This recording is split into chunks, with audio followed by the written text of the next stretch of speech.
आज हम कक्षा 7वीं की हिंदी विषय की पुस्तक बसंत भाग 2 से पाठ 17 शीर्षक है वीर कुंवर सिंह। इस पाठ का अध्ययन करेंगे।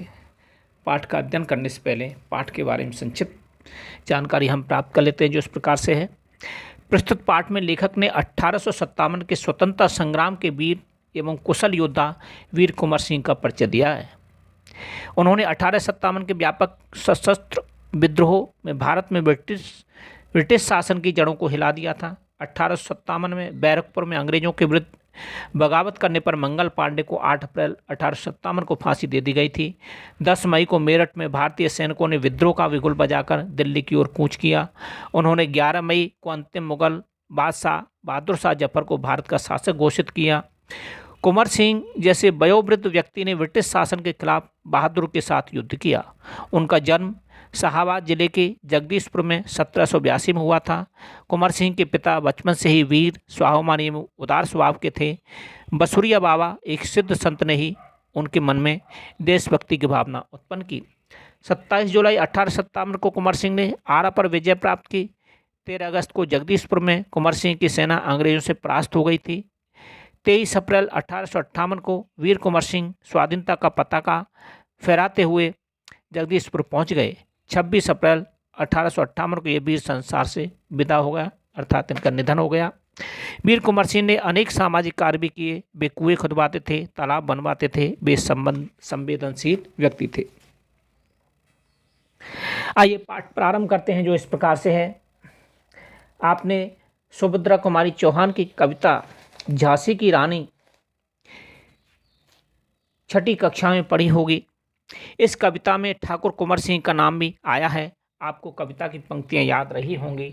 एक बार फिर से इन पंक्तियों को पढ़िए। इस स्वतंत्रता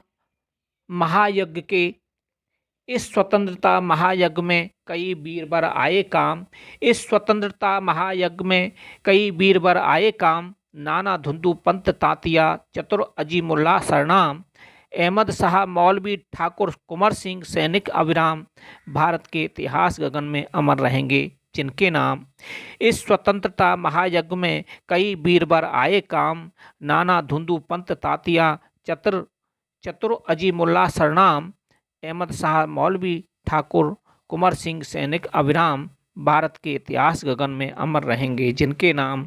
भारत के इतिहास गगन में अमर रहेंगे जिनके नाम।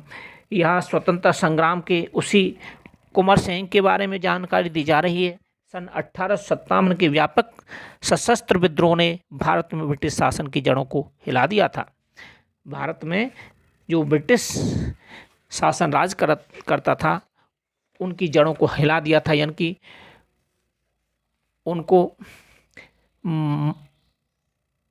उनको मजबूर कर दिया था ब्रिटिश शासन को उखाड़ फेंकने के लिए। भारत में ब्रिटिश शासन ने जिस दमन नीति को आरंभ किया, उसके विरुद्ध विद्रोह शुरू हो गया था। मार्च 1857 में बैरकपुर में अंग्रेजों के विरुद्ध बगावत करने पर मंगल पांडे को 8 अप्रैल 1857 को फांसी दे दी गई। 10 मई 1857 को मेरठ में भारतीय सैनिकों ने ब्रिटिश अधिकारियों के विरुद्ध आंदोलन किया और सीधे दिल्ली की ओर कूच कर गए। दिल्ली में तैनात सैनिकों के साथ मिलकर 11 मई को उन्होंने दिल्ली पर कब्जा कर लिया और अंतिम मुगल शासक बहादुर शाह जफर को भारत का शासक घोषित कर दिया। ये विद्रोह जंगल की आग की भांति दूर दूर तक फैल गया। ये काम किसने किया? ये काम अंग्रेजों ने किया। अंग्रेजों ने दिल्ली के बहादुर शाह जो मुगल शासक था, उसको वहाँ का शासक घोषित कर दिया और अंग्रेजों ने दमनकारी नीति शुरू कर दी।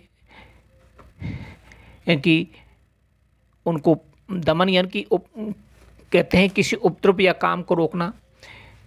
जो भी स्वतंत्रता संग्राम के सेनानी थे, उनको ये अंग्रेज रोकते थे, उन्हें आंदोलन करने से रोकते थे, उनको आगे नहीं बढ़ने देते थे। इस प्रकार से उन्होंने दमनकारी नीति प्रारंभ की।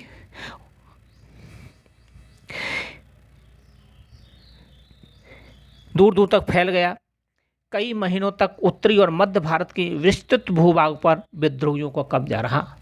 विस्तृत कहते हैं बहुत बड़े हैं, इस पृथ्वी के बहुत बड़े भाग पर दिल्ली के अतिरिक्त यहाँ अत्यधिक भीषण युद्ध हुआ। दिल्ली के अलावा यहाँ पर अत्यधिक भीषण यानी कि बहुत भयानक युद्ध हुआ।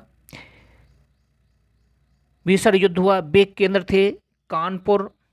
दिल्ली के अलावा जहाँ जहाँ और भयानक युद्ध हुआ वे केंद्र थे कानपुर, लखनऊ, बरेली, बुंदेलखंड और आरा। इन 5 जगहों पर और अधिक भयंकर युद्ध हुआ दिल्ली के अलावा। इसके साथ ही देश के अन्य कई भागों में भी स्थानीय विद्रोह हुए।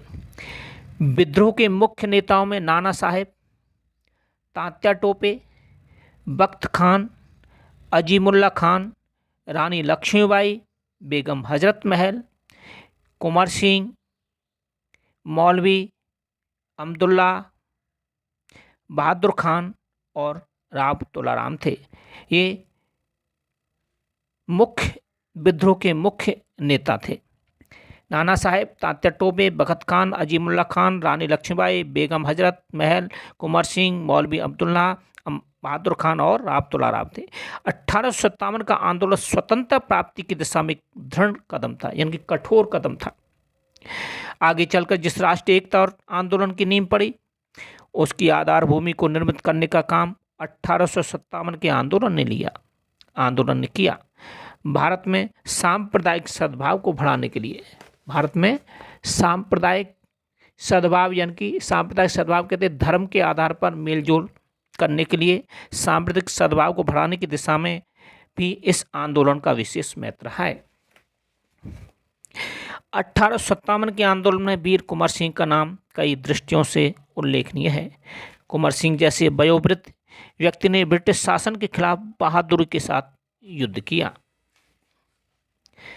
वीर कुंवर सिंह के बचपन के बारे में बहुत अधिक जानकारी नहीं मिलती। कहा जाता है कि कुंवर सिंह का जन्म बिहार में शाहाबाद जिले के जगदीशपुर में सन 1782 ईस्वी में हुआ था। 1782। उनके पिता का नाम साहबजादा सिंह और माता का नाम पंचरतन कुंवर था। उनके पिता साहबजादा सिंह जगदीशपुर रियासत के जमींदार थे, परंतु उनको अपनी जमींदारी हासिल करने में बहुत संघर्ष करना पड़ा। पारिवारिक उलझनों के कारण कुंवर सिंह के पिता बचपन में उनकी ठीक से देखभाल नहीं कर सके। जगदीशपुर लौटने के बाद ही वे कुंवर सिंह की पढ़ाई लिखाई की ठीक से व्यवस्था कर पाए। कुंवर सिंह के पिता वीर होने के साथ साथ स्वाभिमानी एवं उदार स्वभाव के व्यक्ति थे। उनके व्यक्तित्व का प्रभाव कुंवर सिंह पर भी पड़ा। कुंवर सिंह की शिक्षा दीक्षा की व्यवस्था उनके पिता ने घर पर ही की। वहीं उन्होंने हिंदी, संस्कृत और फारसी सीखी, परंतु पढ़ने लिखने से अधिक उनका मन घुड़सवारी, तलवारबाजी और कुश्ती लड़ने में लगता था। ये कुंवर सिंह के मनमाफिक खेल थे जिनमें उनका मन लगता था। घुड़सवारी, तलवारबाजी और कुश्ती लड़ने में उनका बहुत अच्छा मन लगता था। उन्हें इनसे बहुत लगाव था। बाबू कुंवर सिंह ने अपने पिता की मृत्यु के बाद सन 1827 में अपनी रियासत की जिम्मेदारी संभाली। उन दिनों ब्रिटिश हुकूमत का अत्याचार चरम सीमा पर था, यानी कि ब्रिटिश राज्य था तो वो बहुत ही अत्याचार करते थे हमारे देश के लोगों पर। तो उनका जो ब्रिटिश शासन का अत्याचार चरम सीमा पर था, यानी कि बहुत ही उत्कृष्ट सीमा पर था। अधिक अत्याचार करते थे, वो बहुत ही अत्याचार करने लग गए थे। इससे लोगों में ब्रिटिश हुकूमत के खिलाफ भयंकर असंतोष उत्पन्न हो रहा था। जब वो अधिक परेशान करने लगे ब्रिटिश शासन सत्ता, तो लोगों में भी असंतोष की भावना पैदा होने लगी। कृषि, उद्योग और व्यापार का तो बहुत ही बुरा हाल था। रजवाड़ों के राज दरबार भी समाप्त हो गए थे।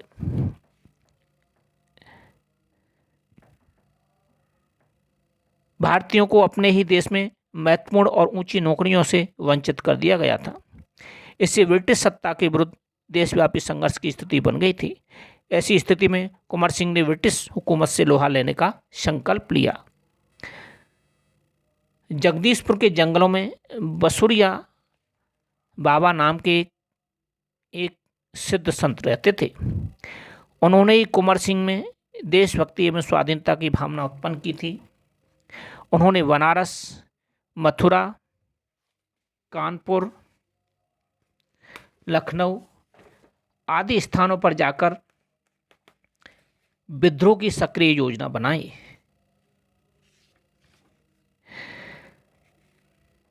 वे 1845 से 1846 तक 1845 से 1846 तक काफ़ी सक्रिय रहे और गुप्त ढंग से ब्रिटिश हुकूमत के खिलाफ विद्रोह की योजना बनाते रहे।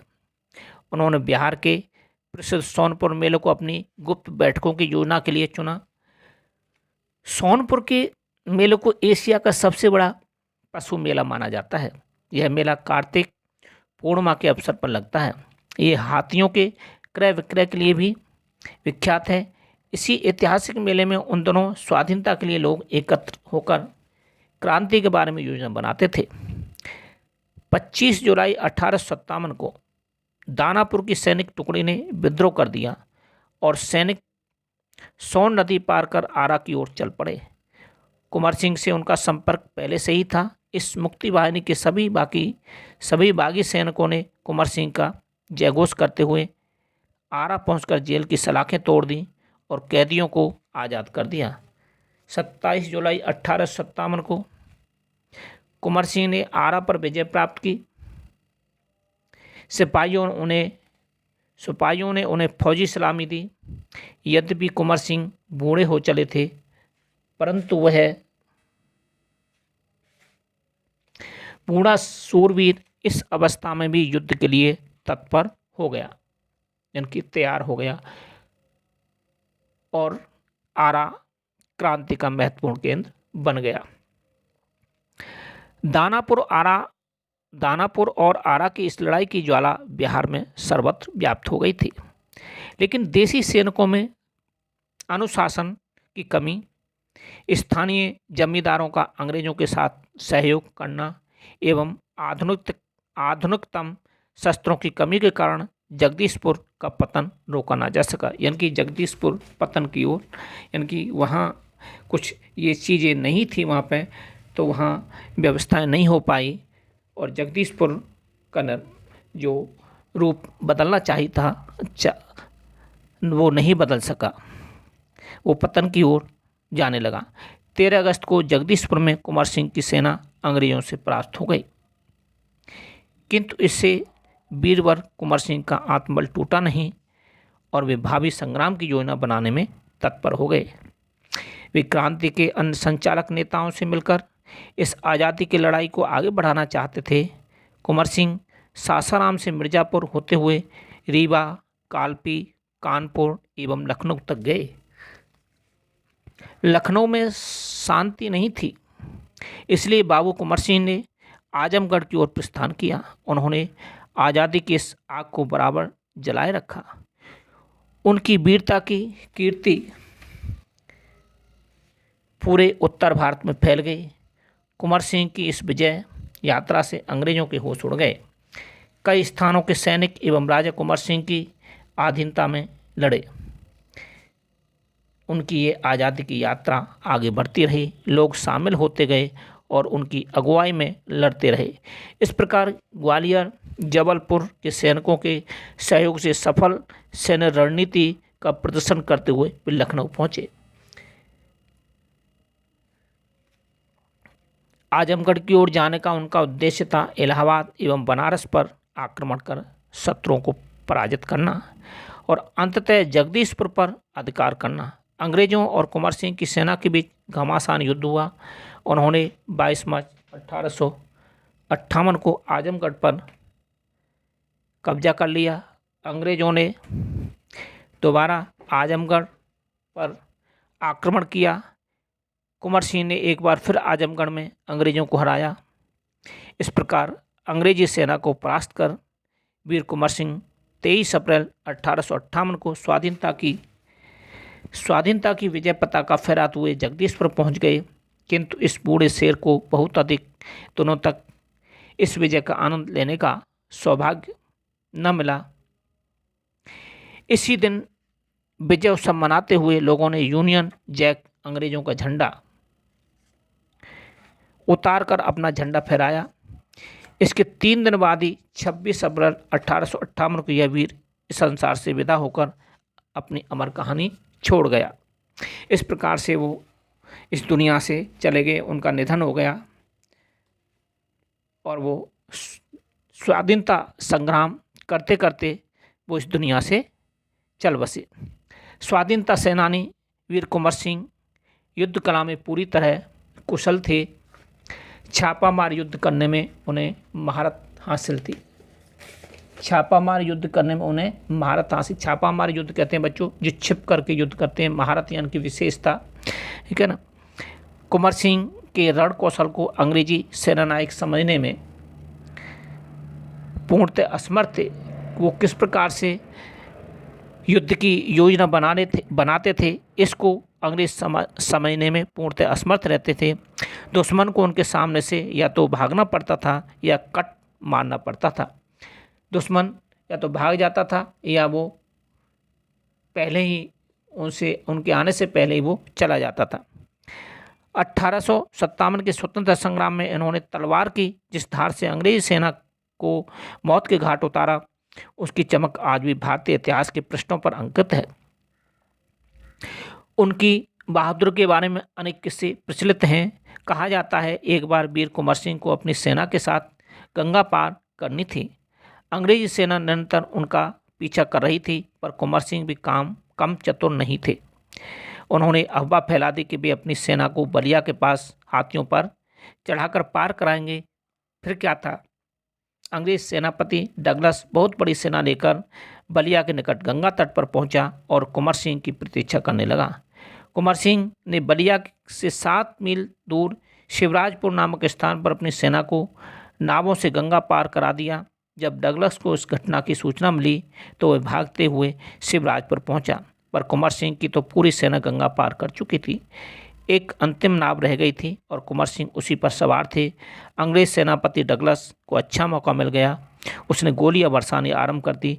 तब कुंवर सिंह के बाएं हाथ की कलाई को भेदती हुई एक गोली निकल गई। कुंवर सिंह को लगा कि अब हाथ तो बेकार हो ही गया और गोली का जहर भी फैलेगा। उसी क्षण उन्होंने गंगा मैया की ओर भावपूर्ण नेत्रों से देखा और अपने बाएं हाथ को काटकर गंगा मैया को अर्पित कर दिया। कुंवर सिंह ने अपने ओजस्वी स्वर में कहा, हे गंगा मैया, अपने प्यार की ये अकिंचन भेंट स्वीकार करो। अपने प्यारे की ये अकिंचन भेंट स्वीकार करो। अकिंचन कहते हैं प्रेम की, गरीब की है ये भेंट स्वीकार करो। वीर कुंवर सिंह ने ब्रिटिश हुकूमत के साथ लोहा तो लिया ही, उन्होंने अनेक सामाजिक कार्य भी किए। आरा जिला स्कूल के लिए जमीन दान में दी, जिस पर स्कूल के भवन का निर्माण किया गया। कहा जाता है कि उनकी आर्थिक स्थिति बहुत अच्छी नहीं थी, फिर भी वे निर्धन व्यक्तियों की सहायता करते थे। उन्होंने अपने इलाके में अनेक सुविधाएं प्रदान की थी। उनमें से एक है आरा जगदीशपुर सड़क और आरा बलिया सड़क का निर्माण। उस समय जल की पूर्ति के लिए लोग कुएं खुदवाते थे और तालाब बनवाते थे। वीर कुंवर सिंह ने अनेक कुएं खुदवाए और जलाशय भी बनवाए। इस प्रकार से वो सामाजिक कार्य भी करते थे। कुंवर सिंह उदार एवं अत्यंत संवेदनशील व्यक्ति थे। इब्राहिम खान और किफ़ायत हुसैन उनकी सेना में उच्च पदों पर आसीन थे। ऊंचे पदों पर उनके यहाँ हिंदुओं और मुसलमानों के सभी त्यौहार एक साथ मिलकर मनाए जाते थे। उन्होंने पाठशालाएं और मकतब भी बनवाए। मकतब कहते हैं मदरसा, स्कूल हिंदी में, मकतब भी बनवाए। बाबू कुंवर सिंह की लोकप्रियता इतनी थी कि बिहार की कई लोक भाषाओं में उनकी प्रशस्ति लोकगीतों के रूप में आज भी गाई जाती है। बिहार के प्रसिद्ध कवि मनोरंजन प्रसाद सिंह ने उनकी वीरता और शौर्य का वर्णन करते हुए लिखा है, चला गया यूं कुंवर अमरपुर साहस से सब अरदल जीत। चला गया यूं कुंवर अमरपुर साहस से सब अरदल जीत। उसका चित्र देख कर अब भी दुश्मन होते हैं भयभीत। वीर प्रसव ने भूमि धन्य वे, धन्य वीर वे धन्य अतीत। गाते थे और गावेंगे हम हरदम उसकी जय का गीत। स्वतंत्रता का सैनिक था, आज़ादी का दीवाना था। सब कहते हैं कुंवर सिंह भी बड़ा वीर मर्दाना था। सब कहते हैं कुंवर सिंह भी वीर बड़ा मर्दाना था। चला गया यूं कुंवर अमरपुर, सास से सब अरदल जीत। उसका चित्र देख कर अब भी दुश्मन होते हैं भयभीत। वीर प्रसव ने भूमि धन्य वह, धन्य वीर वह धन्य अतीत। गाते थे और गावेंगे हम हरदम उसकी जय का गीत। स्वतंत्रता का सैनिक था, आज़ादी का दीवाना था। सब कहते हैं कुंवर सिंह भी बड़ा वीर मर्दाना था, बड़ा वीर मर्दाना था। बच्चों, आज के पाठ में इतना ही। अगली वीडियो के लिए आप तैयार रहें, परंतु हमें कुंवर सिंह इस पाठ से हमें क्या उद्देश्य हमारा सफल होता है। वीर कुंवर सिंह पाठ का उद्देश्य जो लोगों में राष्ट्रीय भावना को जागृत करता है। कुंवर सिंह के वीरता प्रदर्शन से ये दर्शाया गया है कि यदि मनुष्य के मन में किसी भी कार्य को करने की दृढ़ इच्छा है, कठोर संकल्प है, तो कोई भी बाधा उसे विचलित नहीं कर सकती। जैसे जब अंग्रेजों के विरुद्ध लड़ते हुए अंग्रेज सेनापति डगलस की गोली उनके बाएं हाथ की कलाई पर लग गई, तो उन्होंने उसी समय हाथ काटकर गंगा मैया प्रभावित कर दिया, लेकिन अपने लक्ष्य को विराम नहीं दिया, वो आगे बढ़ते रहे। बच्चों, आज पाठ में इतना ही। अगली वीडियो के लिए आप इंतज़ार करिए और मेरे चैनल को सब्सक्राइब करना, वीडियो को शेयर करना, लाइक करना और कमेंट्स करना ना भूलें। तब तक के लिए धन्यवाद।